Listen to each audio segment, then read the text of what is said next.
this is time for a conversation with LGBTQ athletes, and I'm delighted to say that we have to moderate this Anne Lieberman. Now, Anne is the Director of Policy at Athlete Ally.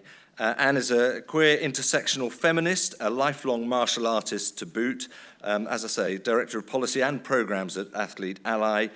So she leads state-based as well as national LGBTQ rights efforts, mobilizes Athlete Ally ambassadors, teams, athletic institutions, and other partners, all to advance the rights of LGBTQ athletes in particular. This is locally and globally, and she could back that up as well, having worked in Thailand as well as the Bronx. So, Anne, thank you very much. I'm going to leave it to you. Thank you. Anne Lieberman.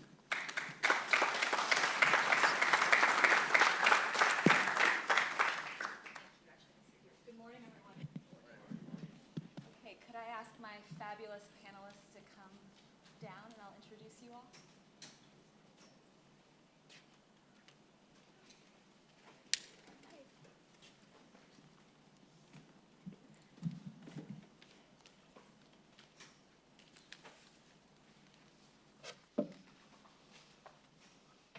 Okay, so thank you all so much again for being here and having this conversation with us this morning. Thank you. So on the far end, we have Lori Lindsay, and Lori is a former professional soccer player who has represented her sport, on both the national and international level.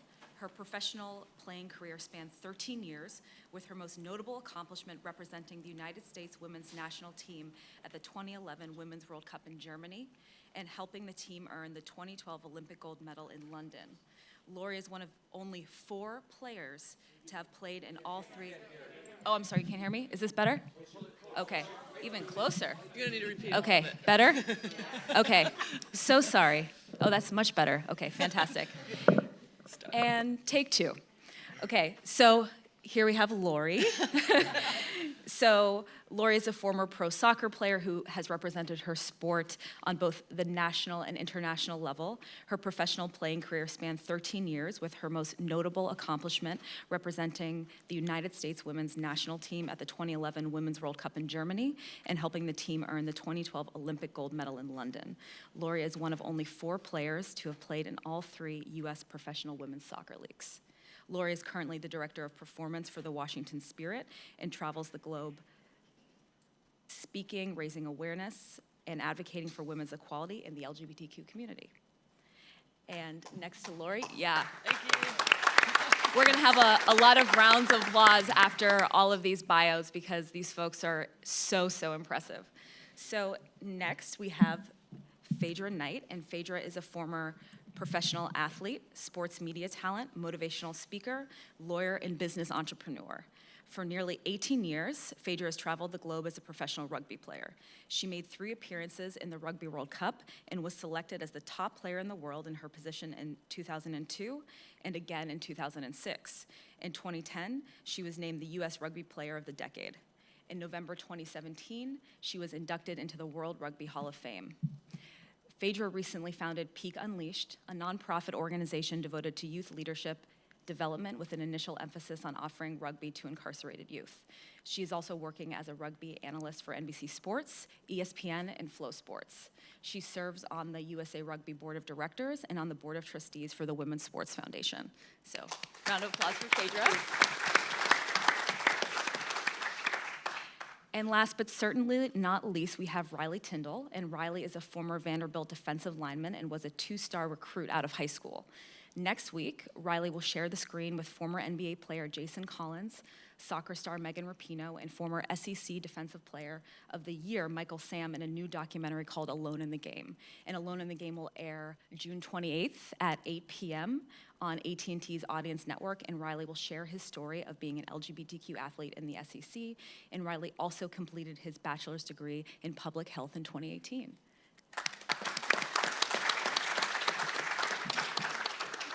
So a really fantastic group of folks.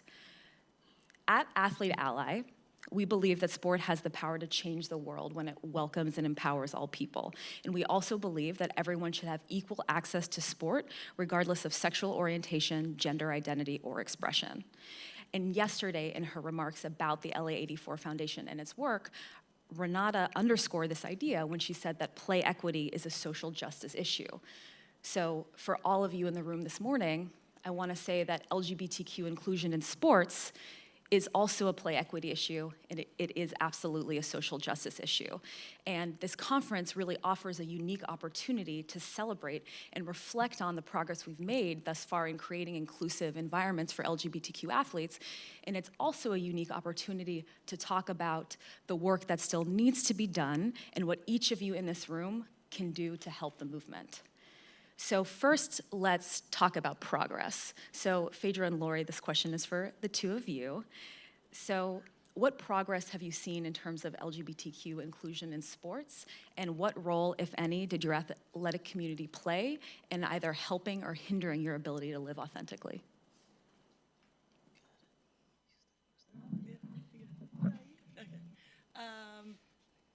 Well, I mean, oh yeah, thank you. Well, I think it's, we're seeing quite a bit of progress, actually. If I look at my own experience, my mom is a lesbian, so I had wonderful role models growing up, and my own athletic experience was fairly easy in terms of the coming out process. The environment was welcoming, supportive, but at the same time, I think it's important to note that just because there's a lack of discriminatory language or it is a welcoming environment, that doesn't mean it's inclusive for everyone. And so language is important, making the environment and actively speaking about an inclusive environment and fostering the environments that we want is the key, in my opinion, going forward, to continue to make progress. Because obviously we still see Robbie Rogers, who played in the Major League Soccer, he was the only out male athlete.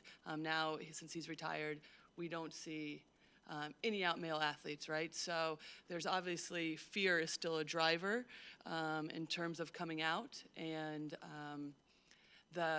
we're just now seeing it's Pride Month, obviously, and while there's awareness around that, what are teams, what are organizations doing the other 11 months, right? So, Absolutely. Yeah. Do you want to? Yeah, I agree. I think there's been a remarkable amount of progress since in the recent years, basically. And as you stated, 2014 was a big boom of gay athletes coming out, particularly on the male side, which tends to be the more oppressed, I think, due to stigma, social influences, and perceptions. But we see more outreach and embracing arms by the major sports, right? MLB, NBA, NHL, particularly at this time of the year when Pride is at its prime. It's, as you stated, though, the things that we need to do to push it forward and deeper, I think, are what are we doing in those remaining 11 months? Also, what are we doing beyond PR, right? It's great to do it in press and put up a front, but what really matters is what's going on in locker rooms, right? What's going on in classrooms, to be quite honest, because that's where it starts. Kids are in the education system. Are we taking time, from a pedagogical perspective to educate our kids from K to 12 on tolerance, on respect, on diversity, and embracing those things. And it's also obviously the people who are facilitating this education process, teachers, administrators, are they getting sufficient training? Because they are dealing with their own biases. So it's a difficult time. I think we're really in a pioneering stage, although it seems like we've been in this place for a while. Progress and change takes time, and meaningful progress and change takes time. And so we're still in that initial phase, I feel, and we have to make the effort to go deeper as we expand broadly. Absolutely. I'll just add something to that too. That's why you spoke about Athlete Ally, and I've been heavily involved with Athlete Ally for a number of years now, and that's why I love the work that they're doing, because I think, traditionally we'll see it's the little leaguer, right? The kid that's like so good on the field, whether it's baseball, football, whatever sport it is. They have the biggest impact in schools, right? It's the kids that are looking to them. They're the popular ones. It's the language that they're using. So I think if we can, obviously we're all athletes, so if you can create or foster an environment in the athletic field, then that's going to carry over into the schools. And so, yeah, just wanted to state that in terms of Athlete Ally and the work they're doing, because I think that's a huge carryover within the education system as well. And if it's okay for me to add one last comment, I think a lot of the boom and the hype is happening in your more metropolitan areas, where there's a lack of, and it's certainly I can testify to this from personal experience, is in your rural communities. I grew up in a very small town in Georgia, and I grew up in the church. Parents were very deeply seated in the church, and that's what a lot of rural kids are dealing with. So there are not a lot of people that look like them, or that are like them in this particular community. People aren't stepping up and being role models in these communities. People aren't stepping up. Well, there are more people stepping up, obviously, being role models, but you see it less in kind of the rural communities where a tremendous amount of our population lies. And so I think we have to really reach out and create solutions in these areas as well to really have a significant reach. Absolutely. Thank you, Phaedra. And to just talk a little bit more about, some of the statistics around barriers to inclusion for LGBT athletes. There's a staggering statistic that over 80% of people have witnessed or experienced homophobia in sports. Only 1% of people feel that LGBTQ people are accepted in sports, and over 78% of people feel that an out LGBT person just watching a sports game in the stands would not be safe.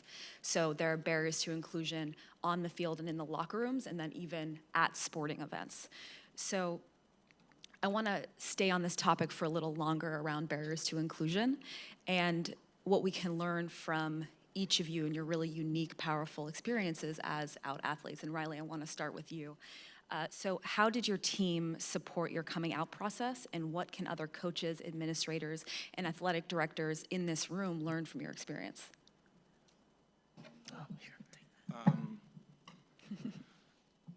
So I have both positive and negative to speak on from my coming out experience, especially coming from the South and being in the Southeast Conference. It's a lot of stereotypes about what it means to be a man and what it means to be a football player, and a lot of coaches try to instill that as far as their teachings go. And I had a lot of positive support from my coaching staff, because there's a progressive mindset within the administrative field. But whenever you have 122 people that come from all over the country that are recruited from everywhere, they have a lot of different mindsets, and there wasn't much open arms about gay men being in football. There wasn't a lot of acceptance that was preached, especially growing up, and even starting as early as recruiting. What they recruited me as was the blue-collar, hard-work, quiet guy from Alabama who just kept his nose down and did what he was supposed to do. And living that for so long, it wears on you, especially if that's not your identity. And so you feel this need to fulfill what your coaches need and what your teammates need, and it's hard. It's very, very hard to be something that you aren't. And for me especially, I feel as though, similar to Billy Bean, is that you, at the same time, are pushing yourselves away from your teammates because you're scared of exposing yourself. You're scared of what you might say or what you might do, and so that there's this dissonance early on, and that is really hard. It's I did get a lot of support from my coaches and staff. I've never had any anything negative out overtly, other than in the locker room. A lot of what we don't talk about is like locker room culture is real, and the need to say, excuse my language, like no homo, or I'm not with that faggot shit, and like it. It's hard. It's extremely hard, especially because you already know certain people's opinions. You already know how certain people feel, and so it pushes you deeper in the closet, and you become what you need to be. And so I really separated myself from my team, which wasn't fair to them, but also wasn't fair to me. And so I struggled heavily with depression. It really wore on me, trying to live something that I wasn't. And for so long, it wore on me, and I distanced myself from my team. And when I no longer had my team and the relationship that I was with ended, I was alone. And that is the first time that I attempted suicide. And it was quite a struggle after that to continue to show up to football practice. This was sophomore year, to show up to football practice and be the hardworking blue-collar guy that everyone needs, that your coach needs, that your team relies on, and just keeping your nose down. But at the same time, I was just suffering in silence. I was alone. And I mean, you talk about tolerance. We talk about, like, yes, my coaches don't have a problem with gay people. Yes, like, there's no overt, homophobia. But I think really the takeaway from that is not just preaching acceptance, but advocating for it. And like the language that we use, especially to commend players, like not just say, oh, we don't really care what your sexual orientation is. No, you should care. You really should. It's who I am. You're not gonna tell another person on the team that you don't care the struggles about what they're going through. You're gonna embrace that and empower them, especially with like language about how they would say, like, we would have a long weekend and go home to your girlfriends, your wives, or whatever. But it's really important for, I know there may be some coaches and administrative staff in here, to say boyfriends, girlfriends, significant others. And you may see, like, you get some laughter in the locker room, but it is so important to preach to your kids that, because these are your kids. You need to preach to them that you're not only tolerant, because, I mean, a great analogy I heard is like, you tolerate medicine as a child. You don't like it, but you take it and it's fine. But tolerance isn't enough. You need to let your athletes know that you're more than tolerant. You want them to bring their significant other to Thanksgiving or to games. You have to lead that and to let them know that they're not alone from the very beginning. I think that's really the biggest thing. I don't know. Riley, thank you.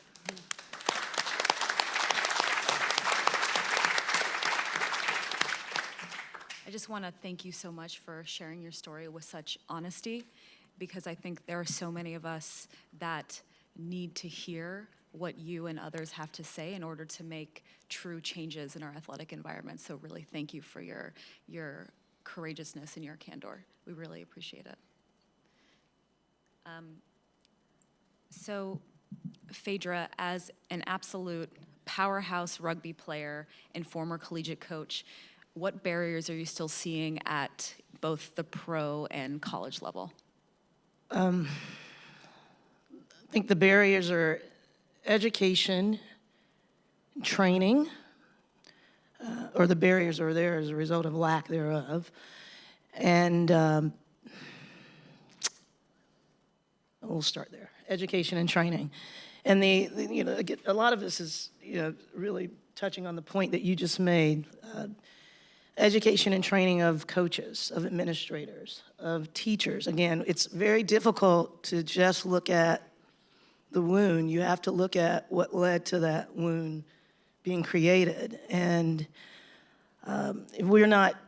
if coaches aren't in the locker room, they're not demanding that their students respect each other or their players respect each other, that they don't tolerate language such as, derogatory, the derogatory use of the word gay or, faggot or dyke. If that's tolerated in the locker room, it's just enabling those players and athletes to continue down that road. It's perpetuating the problem.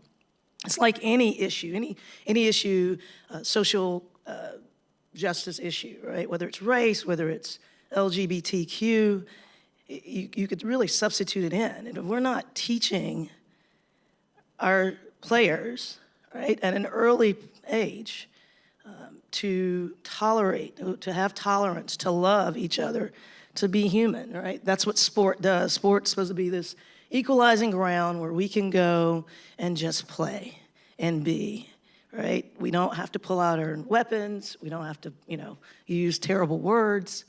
We can just harmonize in the beauty and the competitive nature of sport. But it's not safe for everyone. And it's interesting, just reading the statistics, kids are most likely to pull out of PE and physical education and obviously sport because they're not accepted, because they identify as LGBTQ. So the problem starts at a much earlier age than the college level. The damage at that point has already been done. And so you've selectively filtered out a lot of these potentially LGBTQ kids early in the process, so they don't really, so the question becomes, and I know I'm kind of scattered, but I want to make a point that with pro athletes, particularly male athletes, there are not very many gay male athletes, right? But is that true indeed, or is it that at a very young age, all the gay kids were filtered out? So, it's like whatever the source of the issue is, there's a huge issue, and it's around education and training. And so I think colleges and universities have to implement and take this seriously, training and educating their coaches, their staff, their teachers, their professors, and have ongoing training. The more impressions you can make on a person with something, the more likely they are going to respond positively to it. And so if we can start there, I think that will make a huge difference in terms of the pro level. I mean, that's a professional environment. That's work, and so you actually should see it as a fiduciary duty to serve your employees and to have your employees act with the most professionalism. And so whether I'm gay or straight should be irrelevant. The tolerance, that's something that should be inherent in that environment. And so, it should make it easier to come out. It should make it less of a big issue to come out. But if we're really addressing, and you have to go into those locker rooms, like you say, that locker room culture is where a lot of it breeds that hate, that attitude. So you address it in the locker room, you have really a no tolerance for that type of conduct, and you follow up. You make people accountable. I mean, I think you have to hit it in two ways. You have to hit it from kind of a legal perspective and making people accountable, and you have to hit it from a very humanitarian perspective and just being a good person and realizing that not everyone's like you. Not everyone's like me, but I can embrace and appreciate and respect other people for who they are and where they are, and know that we're not identical, but we all deserve an opportunity to strive and be successful and live our lives and be happy at the end of the day. So I think those two, or I'll say two things, are really critical to helping us move forward. But it's just going to take a concerted effort from all of us, the allies of LGBTQ, as well as LGBTQ, and more of us stepping up and being in the spotlight to serve as role models so that these kids can see that and don't feel alone, like, many of us did. Absolutely, and leading by example for sure. And for those of you college-level coaches and ADs in the room, there are a few organizations that do training. They help with writing LGBTQ inclusive policies. LGBT Sports Safe is one, Out in Athletics is one. At Athlete Ally, we'll actually be launching an online curriculum for coaches in the fall. So in terms of resources to keep the conversation going, definitely check out all of those organizations. And then, so Laura, you've done a lot of youth work. So I was hoping you could talk a little bit more about Proud to Play and what it means to create an inclusive environment for LGBTQ athletes at the K through 12 level. Yeah, I've done some work with Proud to Play. Majority of my work has been with Athlete Ally, though, and with the youth. But I think it kind of goes back to what we've all been saying here with like education and language is really the most important, because I mean, if we think about it, in sports, coaches, captains, I mean, we get to choose the environments that we want, right? And we get to choose how we want to foster those environments, and it can be through the simplest of language. And as I mentioned earlier, it doesn't have to be, just because there's not that language doesn't mean that's inclusive. So we have to proactively cultivate that culture. And that really, for me, I mean, my experience is quite opposite of Riley. As I mentioned, it was quite easy. But with that, and the experience I had, that's why I feel the responsibility to work with the youth, because everyone should feel that. That's what sport is all about, right? Finding joy and loving the sport that we're doing, and competing and collaborating with our friends, and expressing that out on the playing field or the court. And so, but that's why, as you mentioned, the organizations with the language is so important. I mean, just a simple use of pronouns to say, hey, we hear you, we're here for you, and be active with that, right? Proactive instead of reactive, in how we're cultivating those. I mean, for two instances, or two things come to mind for me with that is LAFC for Major League Soccer, their new expansion team, and one of their first, I think it was their very first home game this season, they had some fans with some anti-LGBTQ language and stuff going on in the stands, and immediately, even before the next game, the organization came out, put a statement out. It was like, absolutely not. This is not what we stand for. I don't know what actually was in their bylaws. I actually think they did have something, but they came out and we're like, absolutely not. This is not what we're standing for. So it's that type of activism, and obviously that looks kind of like a reaction, but immediately put a stop to that. So it's that type of action that's required, right, going forward, that we need to publicly put out a statement and be active with how we are handling these certain situations. And then within the U.S. Soccer, we just won the bid for the 2026 World Cup, the United bid. And within that, a huge part of that was a former U.S. Women's National Team player, Mary Harvey, and joined with Athlete Ally for the United bid to work on the human rights aspect of that, which included speaking about language, and that the cities that are going to be hosting the World Cup games have to meet those requirements when it comes to LGBTQ inclusion, anti-racism chants, just all these aspects. And so that's being proactive in terms of how we are going about cultivating and fostering these environments, because I am a big believer that we get to choose that, right? So.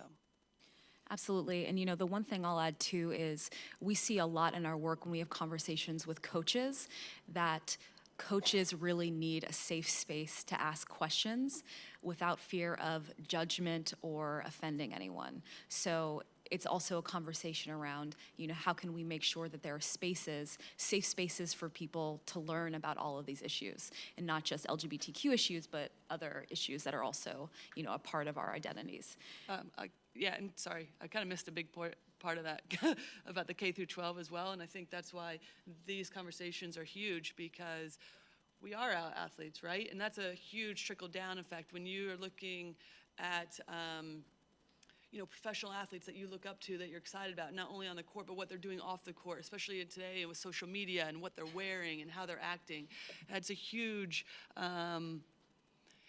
component of young athletes feeling safe in their environments as well, because they're looking to these athletes. And I think that's, as we all talked about here, not one male pro athlete in any of the sports are out, right? That is huge for young kids to look and say, okay, why is that, right? Why is that? And so the more that we can speak to that, the more, again, the languages that we're using, not even just K through 12, right? But the language that we're using at the pro environment in college is huge to disrupt that fear that's obviously a driver for people to come out and live their authentic life. Absolutely, absolutely. So another huge part of creating inclusive athletic spaces is understanding that none of us in this room, and definitely on the field, on the court, have a singular identity. As the brilliant Audre Lorde has said, there is no such thing as a single issue struggle because we do not live single issue lives. And the current landscape of athlete activism in this country really speaks to that intersectionality and the very real way which we've seen sport can be at the service of humanity. And at Athlete Ally, we believe that athlete activism should be accepted and expected, but creating the environment for that acceptance is a very big challenge, as you can imagine. So for all of you on the panel, how can we create inclusive environments so members of the athletic community, athletes, coaches, administrators, everyone feel supported to speak up and out against injustice on their teams and in society? So whoever would like to go first. I think one of the main ways that we can address like inclusion and creating safe environments is, like I said before, not only the language, but the representation of coaches for their LGBT athletes. Because believe it or not, there's many athletic directors in here that have LGBT athletes that aren't out. It's a combination of they don't feel safe to come out, but also the experience of coming out is one of the scariest things that you'll ever have to do. You don't know how people are going to respond, and with everything that's in the media and what you hear, like growing up all of your life, you're terrified. You're terrified to be who you are in the space where you're supposed to be no one else but yourself. It's supposed to be a free, inclusive space to where everyone gets a chance only to perform. And to create that environment, a tone has to be set by the entire program. It has to be set very early on, or even now. Just that everyone is welcome, and not only welcome, but celebrated. But that has to be overtly made. That has to be told. You have to tell your athletes, I'm not just gonna put up with you, I am going to have your back. I'm gonna be there for you no matter what you're going through. And one of the largest things that is facing athletes today is mental health. The mental well-being of our athletes is one of the #1 issues that athletes face. And for the LGBT community, that's something that's prevalent within the general society. We deal with mental issues especially because of how we view ourselves and how society views us. And so we really need the backing and support and the creating of these athletic spaces that we're in charge of to be more overtly celebratory, not just tolerant. I think, yeah.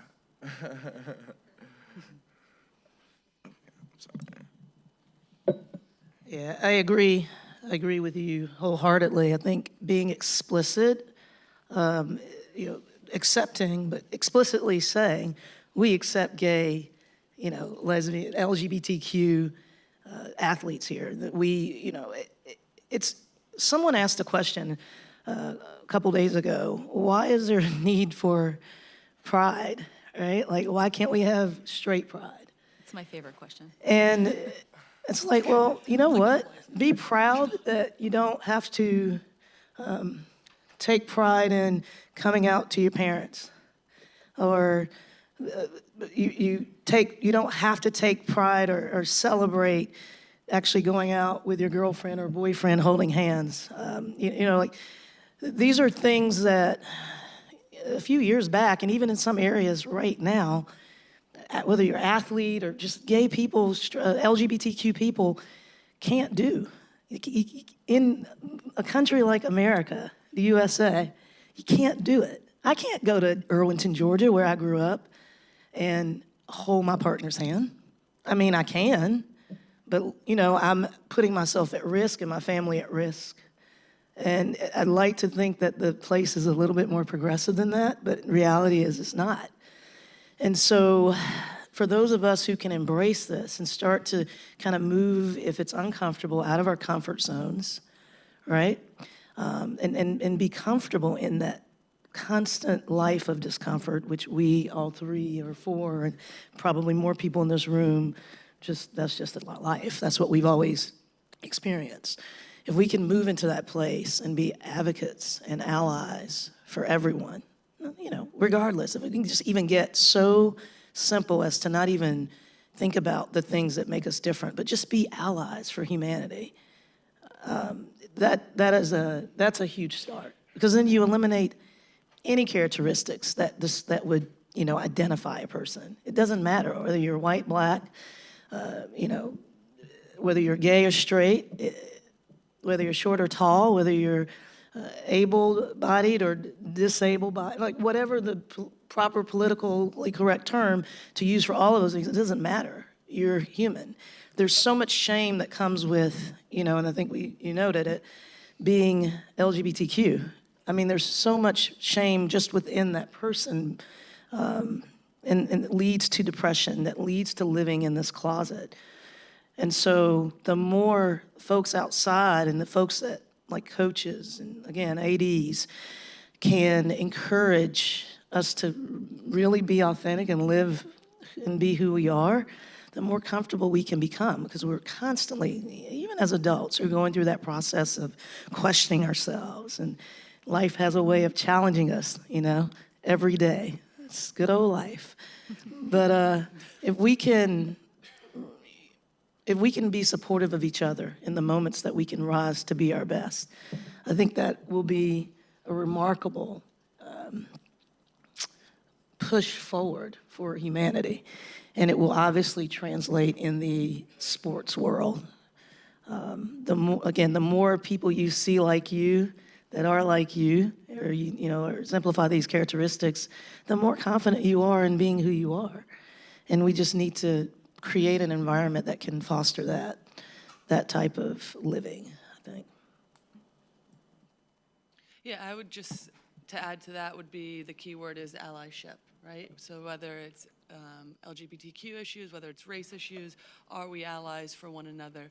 And I think it's key to remember that athletes are people, right? And we're seeing athletes, we like to tend to put athletes in boxes and stick with our sport, and that's all we're going to talk about is just what goes on the field. But we're seeing athletes want to bring their full selves to their career and to their sport more and more.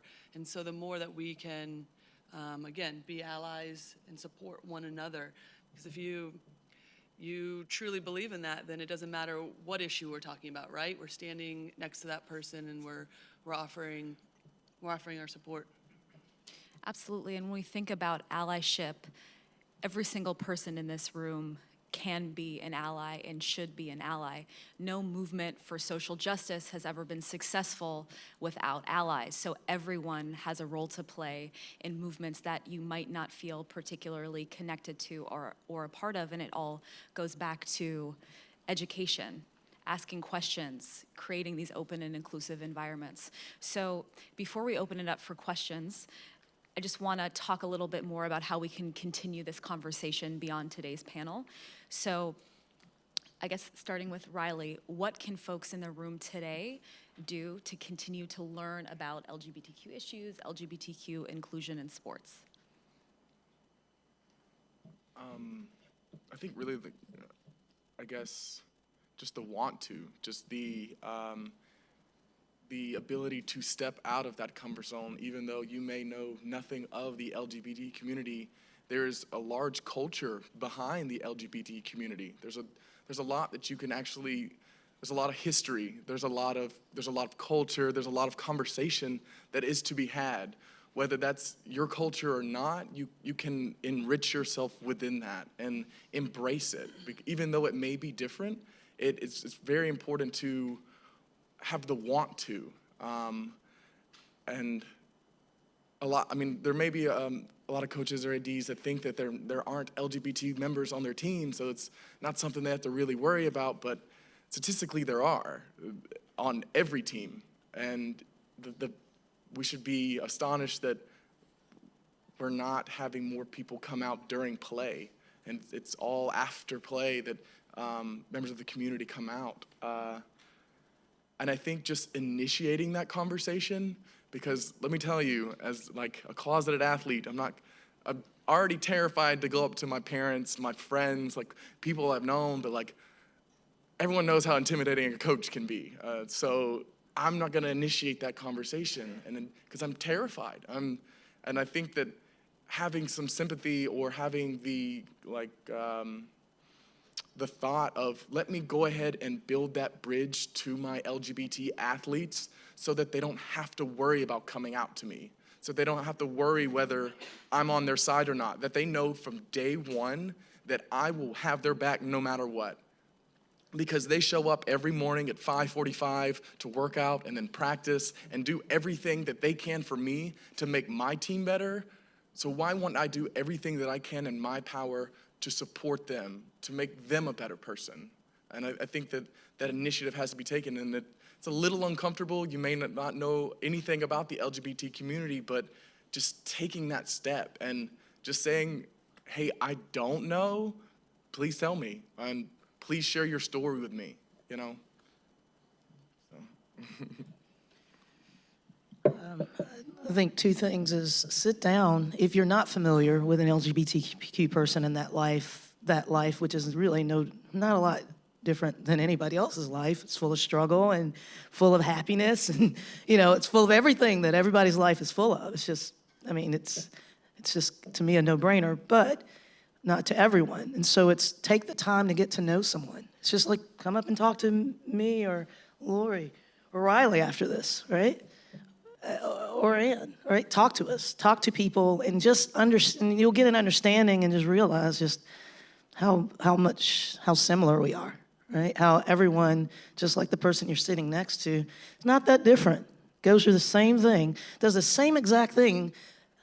Oddly enough, has to do the same thing to put their pants on every morning, to tie their shoes every day, right? So we're living very similar lives and maybe very different lives in some respects, but get to know people, and so you can understand, so that when you do become a huge advocate and ally, you are well educated and well versed. I think the second thing is, if you see disrespect being dealt to someone, because they're LGBTQ, speak out about it. Take that as an opportunity to educate. If you think about it, if someone was insulting your child, right? What would you do? Would you just kind of let it be? I wouldn't. I wouldn't necessarily. I wouldn't get. Maybe I would get a little confrontational, but in a way that could, maybe I'd tackle them. No, I wouldn't. But I'd certainly confront the issue, right? And try to bring some understanding and enlightenment to that interaction. But I think you have to be willing to stand up and say something. Put forth, if you don't want to say right or wrong, put forth something to help someone else, right?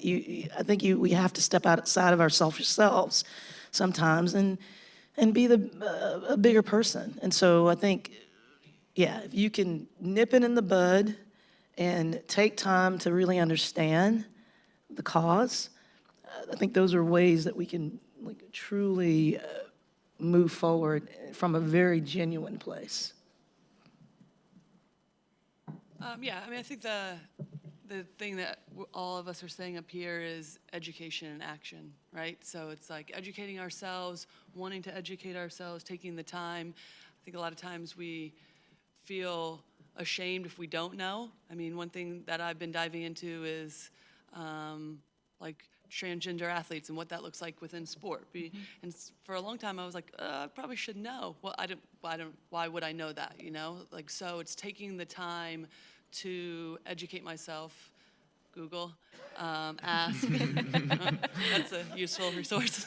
And then taking action, which we spoke about, right? Which is, again, asking questions or providing support, and again, just being an ally. So I think there's like the two prongs, right? We can educate ourselves as much as we want, but if there's no action after that, and it's kind of what we all mentioned earlier as well with like Pride, right? This brings awareness. There's excitement around Pride, more and more organizations wearing Pride colors this month on their jerseys or what, but then it's like, okay, what's the next step? What's the next step the next 11 months? How are we continuing that conversation day in and day out? Absolutely. And everyone in this room has the ability to create that kind of environment. We got a call, and this is the last thing I'll say before we move on to questions. We got a call from a coach in the Deep South who said, found Athlete Alley online. I am pretty sure I have a gay player. I want to support him in his coming out process. I have no idea how to do it. And it's calls like those that we wish we got every single day. So please use the resources. You have, amazing resources in front of you. And again, I just want to thank these incredible athletes, activists for being on this panel, and then we can open it up for questions. And actually, I'm sorry to do this to you, we're out of time. Oh, goodness. So that so has been sorry. so absorbing that it has taken all the time up for now. I want to pick up on what Phaedra said, though. You're not going anywhere, so questions galore outside over coffee, not a problem at all. There's just one thing that struck me that I wanted to mention. I was flicking through Gregory Boyle's book that we all got, Barking to the Church, and he stole a quote from no less than Martin Luther King Jr., who said about going to church, he said, it's not the place you come to, it's the place you go from. And I think what I've heard here is that's what's happening to me. I'm going from church, so thank you very much.